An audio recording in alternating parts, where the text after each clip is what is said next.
बहुत समय पहले की बात है। एक गांव में एक बूढ़ी अम्मा रहती थी। उस बुढ़िया का एक दुकानदार से भेंट हुई जो बासमती चावल का व्यापार करता था। उस दुकान का एक नौकर बुढ़िया के साथ साठ-गांठ बांध लिया और वो आधी दाम पर बुढ़िया को चावल देने लगा। बुढ़िया ने सोचा कि इतना पाप हो रहा है तो कुछ धर्म में भी हमें करना चाहिए, क्योंकि हम लोग दुकानदार को ठग के आधा दाम पे चावल लेते हैं। दुकानदार को पता नहीं, उसका जो नौकर है वो हमको देता है, लेकिन इससे तो पाप हमको भी लग रहा है। एक दिन उस बुढ़िया ने बासमती चावल से बहुत सारा खीर बनाई और घर पर किसी साधु बाबा को आमंत्रित किया। साधु बाबा ने बासमती चावल की खीर खाई। दोपहर का समय था।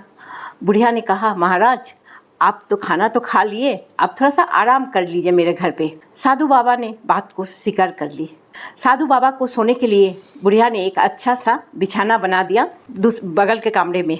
साधु बाबा ने जैसे ही वहाँ सोने गए तो देखे कि वहाँ बहुत सारे पैसा एक चादर के नीचे ढक कर रखा हुआ है। रुपया का गड्डी बहुत सारा था जो चादर से ढका हुआ था। साधु बाबा आराम करने लगे। खीर थोड़ा हजम हुई। साधु बाबा के मन में उस रुपया को देखकर थोड़ा सा लालच होने लगा। उसने एक गड्डी को उठाकर अपने झोले पर रख लिए। साधु बाबा सोचे कि एक गड्डी हटा लेने से किसी को कुछ पता नहीं चलेगा।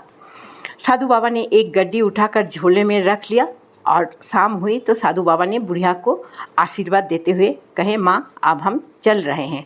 दूसरे दिन बुढ़िया रुपये गिनने बैठी तो एक गड्डी उनको कम दिखा। बुढ़िया ने सोचा कि महात्मा तो महापुरुष है, उन्होंने तो चोरी बिल्कुल नहीं करेंगे। ये सोचकर उनका दुकान में जितना भी उनका घर का भी जितना भी नौकर चाकर था सबको बुलाकर धुलाई पिटाई करना चालू कर दिए। ऐसा करते करते दोपहर हो गई पर बुढ़िया का पैसा नहीं मिला। इसमें बुढ़िया का घर में उसी समय वही साधु बाबा आ पहुँचे तथा अपने झोले से वही गड्डी निकालकर बुढ़िया को देने गए और बोले, माँ नौकर को मत मारिए, उन लोगों को मत पिटिए, गड्डी मैं ले गया था। बुढ़िया ने कहा, महाराज आप साधु हैं, आप थोड़ी चोरी कर सकते हैं। तो साधु ने कहा, सचमुच मैं तुम्हारा गड्डी चोरी करके ले गया था। तो साधु ने बुढ़िया से कहा, माँ तुम सच बताओ तो, तुम जो हमको खीर खिलाई थी उस खीर का चावल तुमको कहाँ से मिला था और तुम खीरी क्यों बना के हमको खिलाई? तब बुढ़िया ने बोली कि वो चावल जो था वो चोरी का चावल था, उसे हमको दुकान का एक नौकर ला के देता है और हम थोड़ा ज़्यादा दाम से इसको बेचते हैं, वही चावल का खीर आपको खिलाए थे। इसी बात पर साधु बाबा ने बोला कि चोरी का चावल की खीर हमने खाई, इसलिए मेरे मन में भी चोरी करने का प्रवृत्ति आ गए। मैंने तुम्हारा पैसा चोरी की। ज़िंदगी में पहला बार ऐसा हुआ कि मैंने किसी दूसरे का सामान चोरी किए, क्योंकि आपका चोरी का चीज़ खा के मेरा मन का प्रवृत्ति भी चोरी करने में आ गया।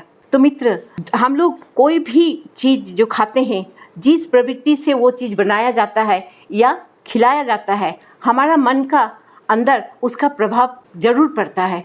इसीलिए कभी भी हम लोगों का गलत कर्म करके किसी भी चीज़ को ना लेना चाहिए, ना खाना चाहिए।